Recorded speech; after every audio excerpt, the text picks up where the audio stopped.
Well, hello. My name is John Buckreys, better known as Dr. John in Northern Virginia. I have some exciting programs to bring you. I want to bring you a program on how to grow proper vegetables and how to grow beautiful roses. And you know what else? I'd love to be able to give you some ideas on how to grow things in the shade. I can give you color in the shade with the right plants. And I know it's hard to plant in this Virginia clay, but there is an answer. And I have a certain formula, and I'd like to tell you about that formula on how to grow plants in this Virginia clay.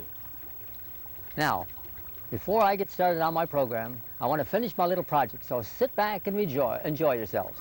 I'll be right with you.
Well, hello, welcome back. Well, viewers, I have something really nice to show you. I have some unusual accent plants to show you. And to start off with, I'd like to show you this one right here. This is called the weeping juniper. Now, you know, when children weep, they usually do this, you know, they sort of cry and they weep like that. Well, look at this tree, look at it weep. It just weeps. Really a beautiful accent plant. And right behind me here, right over here, over my right shoulder, Japanese cut leaf weeping maple. Isn't that gorgeous? This is not a shade tree, obviously. All right, now I'm going to go down through here and I want to show you a couple more. Just take a few minutes of your time. Follow me down through here. Look at here. How many have ever heard the story about the little crooked man with a little crooked house and a little crooked walk? Well, he had some crooked plants. Here's a plant you can't make it grow straight. Look at how crooked it grows. Even the leaves are crooked. This is a filbert. A contorted filbert. The leaves and the trunk and everything is crooked about it. Strictly an accent plant. Great for in a townhouse, around a fountain, or even in the corner of a rock garden. These branches are used by folks who do flowering arrangements. You know, they make that unusual designs. Of course, I'm not too much on flower arranging. But now I'm going to show you another one here. The poodle plant. Look at that. You know the French poodle? Well, even a plant likes a little bit of a haircut and styling once in a while. You see all the new hairstyles today? Well, we can style plants to do their own thing. Beautiful. Again, an accent plant. You see, it's just a little different than the regular bushes like the standard arborvitae and the standard yew. Well, this is a little different. Now here's one over here, the spiral juniper. See that? Wouldn't that look beautiful on each side of a formal doorway entrance? See? And they can be trimmed and kept that way. All that's done is with a pair of grass shears, a pair of pruners, you just keep cutting it like a barber pole all the way around. Beautiful. Now here's one here, quite expensive, called the umbrella pine. Very slow grower. Absolutely gorgeous. Just look at the difference in the foliage there. See? That's really neat. Now I have one more over here I want to show you. Take a look at this one here. This is a grafted weeping spruce. Notice the blue spruce here, and then we have a green blended in there. Now there's several grafts all the way up through this plant. You keep grafting on the different colored spruces on there, you see? Again, an accent plant. So to take the monotony out of your garden of having just a one-pointed plant there and another round plant there and a low plant there, you can gather all these. If you could scan through, if my viewers could see what I have down through here, all the way down through is all kinds of unusual plants. Now I have a lot more to show you too. Come on, follow me down to the gazebo down to the rock garden area down in here, and I'm going to show you something really exciting.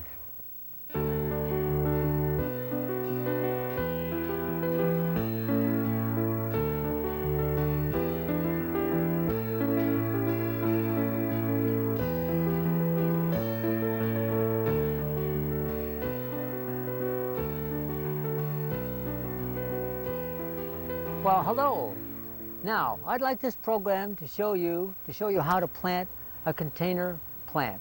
You know, in the nursery, when you take a plant home, you just can't stick it in the ground because most of the time it'll die. Now, there's a reason for that, and I'll show you why. Let's cut this open right here. I'm going to cut this container right straight down. Now, do you see something in there that looks a little different? You probably don't realize it, but look at that plant. That's totally root bound. Now, the majority of the people will set that in the ground very carefully, don't disturb the roots at all, and backfill it with nice soil. And you know what will happen? It'll be dead within 6 months. Now, we got to do something about that, and here's what you do. These plants are root bound. And this happens. Not all plants are, but occasionally you'll find one that is. And if the roots look like this, and if you can zoom in and see this, see how they look like this, all mashed together? I want you to bring them out.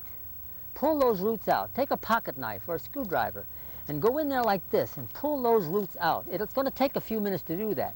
You're not going to kill this plant. See that? Send these plants out and pull them out like that and tell them to get out there and make a living. It's just like keeping the kids home till they're 35. They don't amount to a hill of beans. Send them out and tell them to make it on their own.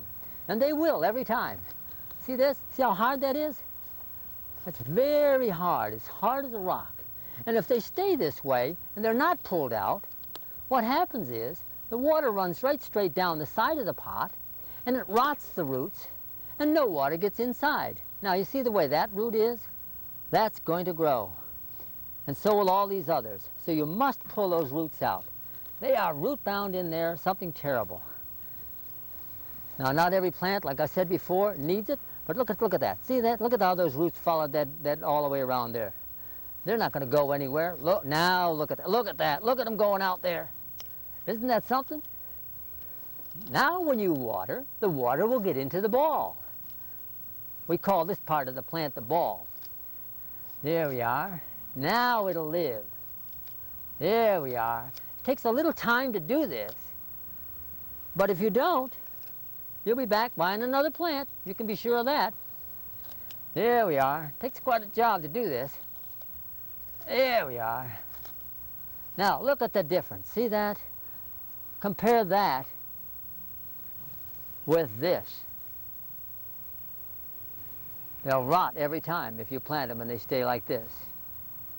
Because no water can get inside, and it's dry on the inside, and it's wet on the outside, and that part rots. And what happens? The sun does what it's supposed to do. It dries up the leaves. And the more you water it, the more it rots.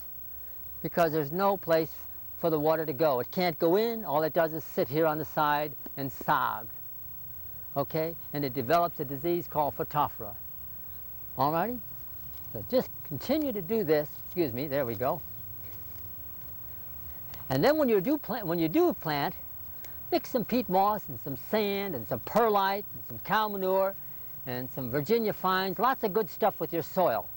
Because the Virginia clay alone, it's not the best soil in the world. But we can make do by adding ingredients to the soil. All right? Now, as far as the best time for planting, you can plant every single month of the year that you can get a shovel in the ground. All righty? It's not just spring and it's not just fall, because today with the new technology, with the containers, you can pick this plant up and take it home on July, August, September, November. As long as you want to get out there and plant, you can plant. There's no shut-off time. Now this is a container plant. Well, I want to show you another one here. This is called a B&B. Now it's a little heavy. I'll swing it over here. There we are. That's kind of a heavy plant, a beautiful plant. Now, let me tell you what to do with this one. After the hole is dug, and when you dig a hole, always dig the hole and set the plant in the hole so that about 2 inches of the shoulder is above the ground. I don't want it so deep that it drowns like this. Oh man, no.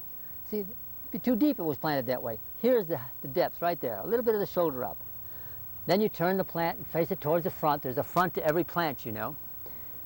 And then you've got the soil all mixed up, and you got the peat moss, and you got the sand, and the perlite, the cow manure is all mixed in that soil. Then I want you to take a pocket knife and cut this right around here. Cut all the burlap off from the equator of the ball, and everyone knows where the equator is. From the equator of the ball on up. Cut all of this off. My knife is a little dull here. I've been using it all day for doing work. But I'm going to remove all of this. All of this burlap coming off of here. There we are. And I'm also going to move it around from the top of the plant. I think I showed you in one of the earlier programs where this gentleman brought a tree back and it was strangled around the top because he forgot to cut all these ropes off. There we go. There we are. Look at that, look at that, look at that. There we are. Now, and this should be cut off. It's better if you use a pair of scissors. I don't have a scissors with me here right now, but you get that cut off nicely. Now you've got it ready to plant. Backfill that dirt into the hole, right up to the equator, right up to the equator, and firm it in good, and then soak that soil with water with Upstart in it. 6 tablespoons full of Upstart in a gallon of water, and soak this soil in here real good, and let it settle for a while. Now let's do the top half of the ball. On the top half of the ball, these are very hard, hard as a rock, because they're machine dug. I want you to take a screwdriver or some kind of a tool, your pocket knife, and press in there and make a little bit of a hole. There we are. There we are. Now you're not hurting the roots, you're just putting that in there just like that, making a little hole. I want to just loosen that soil a little bit. Oh, look at what I found here. See this little hidden rope? Isn't that something? Look at that. See that? That's going to strangle that tree. It's a good thing I caught that. Pay attention when you're planting. Look and see. I see a rope here. I almost forgot that rope. Gotta cut that rope too. Oh, it's still on there. There it is. That's the guy that would have done some damage to that. Probably not this year, of course. But 3 or 4 years down the line, this tree would have died, and you wondered, how come it died? All right, there, I'm glad I found that. Now, you take this and twist it around like that. I like to use a screwdriver instead of a pocket knife, but just jam it down in there all the way around. I'm going to say this, the best tool a homeowner can own, if they're doing a lot of landscaping, is a spading fork. Because if you're doing big trees and you want to water, I will take that spading fork and step it in the ground like that and wiggle it back and forth ever so gently. And do that 3 or 4 times around there. Then you set your sprinkler around there when you're watering, and the water goes into the plant instead of on the outside. Now you take the rest of the dirt and backfill around there nicely, and then top it off with a little bit of mulch. And when you do mulch, don't mulch it way up the stem. Keep the mulch away from the trunk, because it breathes around there, all right? Keep the mulch away from that. And about 2 to 3 inches of mulch is adequate. Now I know you've seen mulches around in some of the parks and some of the highways and right-of-ways where they've got the mulch about that deep. Well, it's not necessary to have mulch that deep. By the way, what does mulch do for you? Not for you, for your plant, really. Mulch keeps the moisture in the soil, keeps the weeds down, and it makes your bed, the flower bed, look good. And at the same time, you don't have to water as often because the moisture is held in there. Alrighty? Now, however, if you have 4 inches of mulch and you turn your sprinkler on, it goes back and forth and back and forth, all the water soaks into the mulch and then runs off to the side and nothing gets in the ball. Alrighty? So when you water, water deep. Lay the hose along here, or you know what I like to do on a new planting? Not every year, but just on the new plantings, I'll take a trowel and I'll dig right down alongside of this and see if it's wet. I'll feel down in here. Oh yeah, that's nice and wet. Now I'm not going to water anymore. Plants need 1 inch of water a week. You don't have to water the plants every single day. 1 inch of water a week is adequate. All right?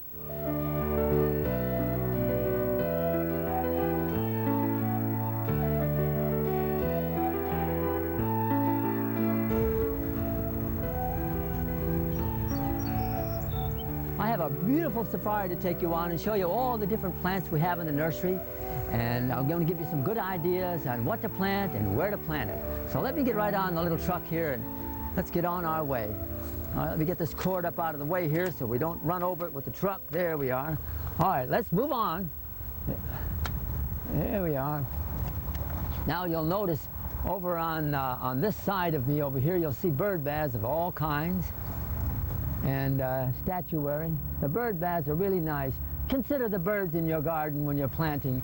They are so beautiful to watch when you feed them. And now you notice our water lilies here. Look at this. Oh, stop the vehicle right here for a second. Stop the vehicle right here. There we are. Look at this water lily here. Isn't that gorgeous? Now, we have annual water lilies and perennial water lilies. And they bloom all summer long. And you know, you don't have to take the perennial water lilies out of the pool in the wintertime. You can leave them right in there. Now, the annuals, of course, you have to buy every year. But at any rate, water lilies and water plants are a lot of fun to grow. Look at here, this is like a little shamrock. Oh, I'd like to show you this one if I could. Let me just pull this up here real close here. I don't think you can even see it, but it looks like a shamrock. Isn't that pretty? 4 leaves on there. Gorgeous. And there's fish in here too. You can't see them on the camera, but water gardening and gardening with birds is a lot of fun. All right, let's move on. I want to show you some more things here. Look at that. I'm going to pull it out here a little bit so you can see it a little better. Leland cypress.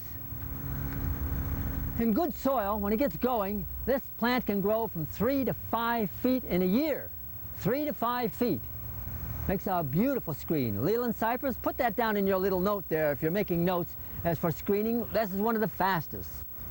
And they're available in a golden Leland cypress, which has a gold tip to it, and then the green Leland cypress.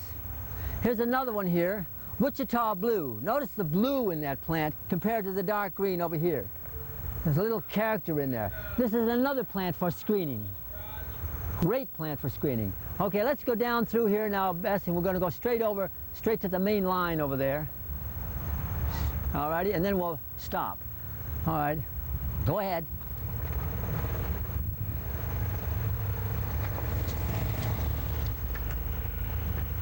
And while she's driving along, I want to talk about this plant. This is a red barberry. This red barberry here is probably one of the most attractive plants if treated right in the garden because it gives you that red foliage. And you know what? Don't put this by a swimming pool though, because when you have to prune this, the clippings will fall on the ground, and of course you're going to get thorns in your feet. But it's a great plant to put at a distance around a garden, and it keeps the dogs from running through, and it certainly keeps the cats from messing around in that garden. So a little red barberry, there's a home for red barberry. It's kind of nice. I'm going to put it down right here for now. All righty. If you can make this turn over to the right here now, just if you could.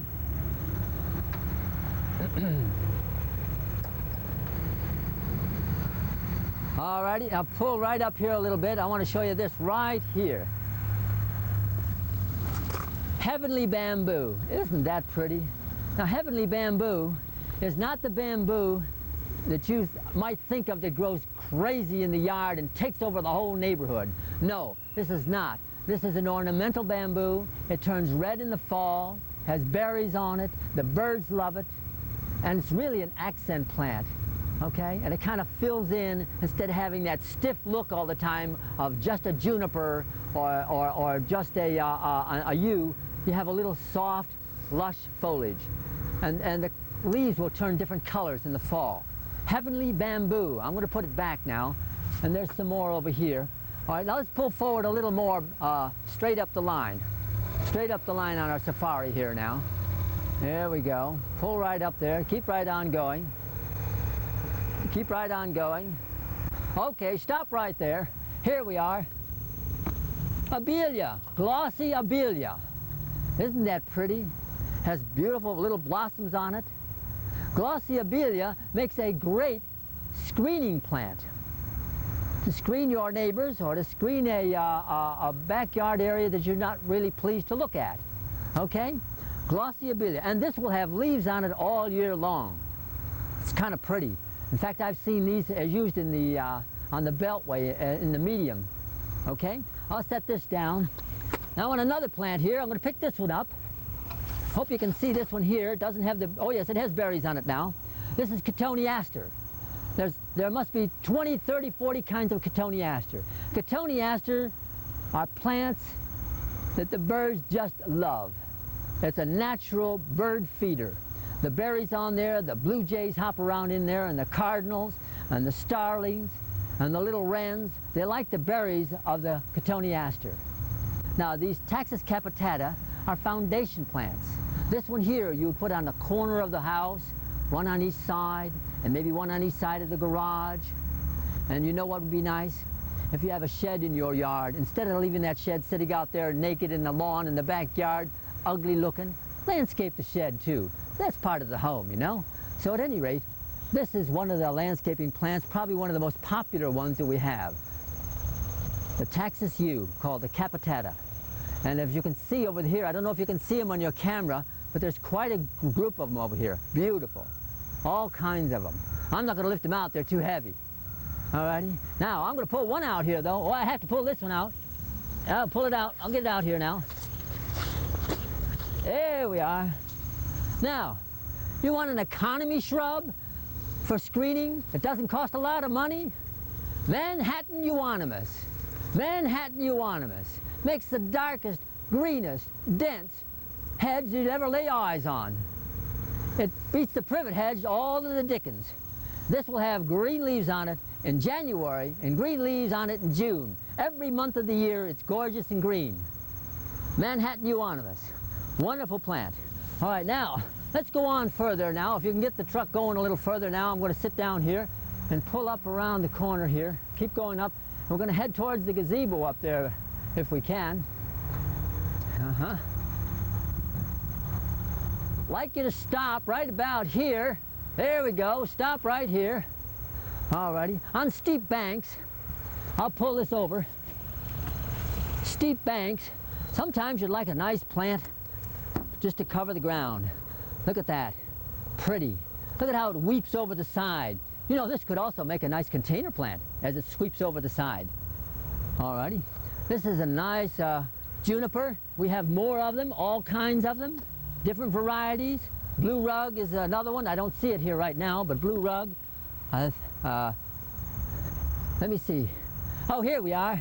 This isn't blue rug. This is sergeant's juniper. This will turn red in the fall. Kind of nice. Andoras and sergeant junipers. Great ground covers, and we'll show you that later on in the program, how these plants are growing in an existing bed.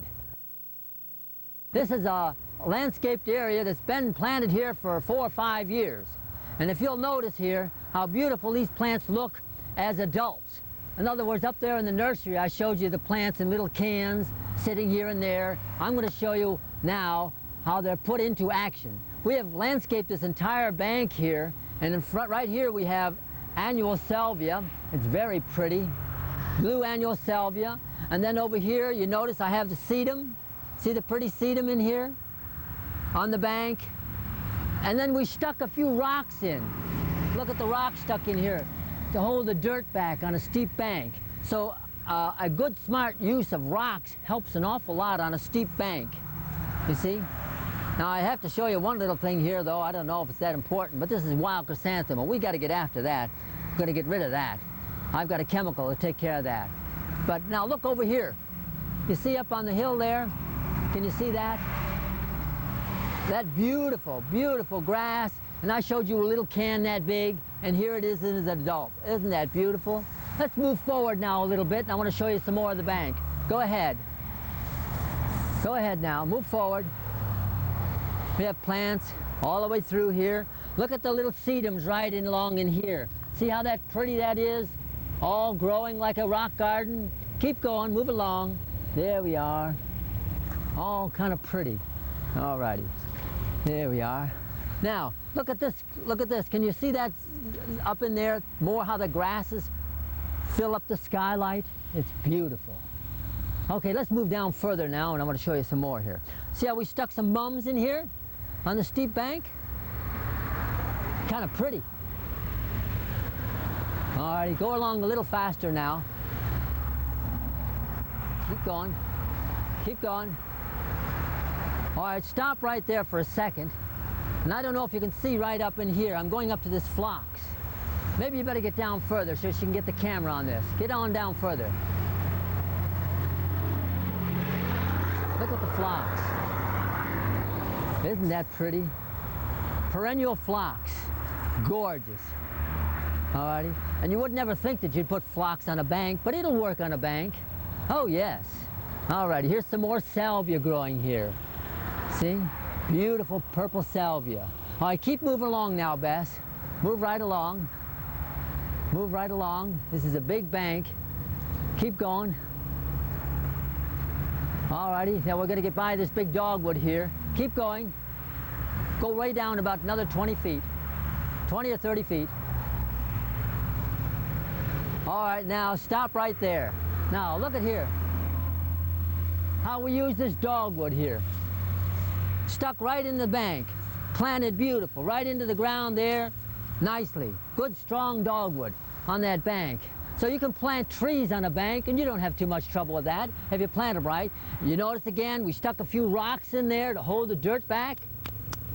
So it's really a great big rock garden. Pretty as all get out. Alrighty.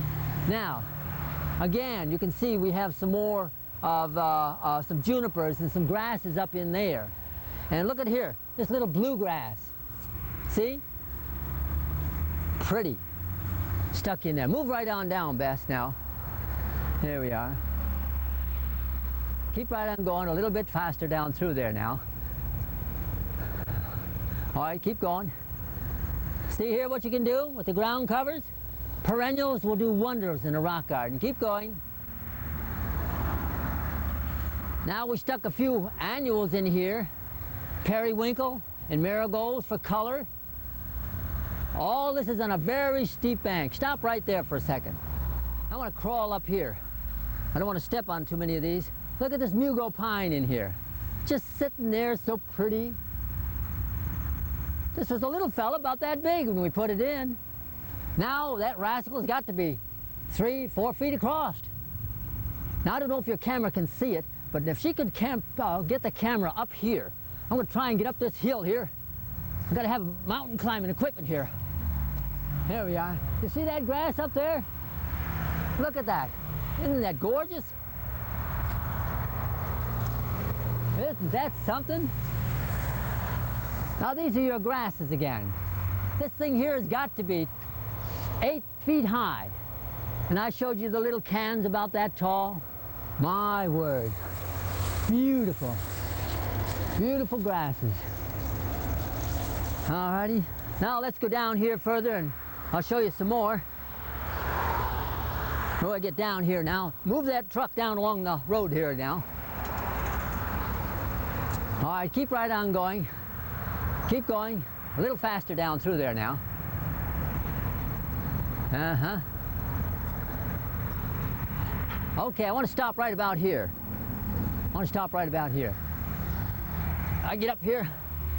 There we go. Look at this ornamental pine. Earlier in the show, I was standing by a pine that would look like a tabletop pine, and it was. Well, this is an ornamental pine here. White needles in it. Beautiful. Again, this is on a steep bank. Okay? So there's so much you can do. Alrighty? I'm very glad you were with me today, and I hope to see you in the future. Thank you.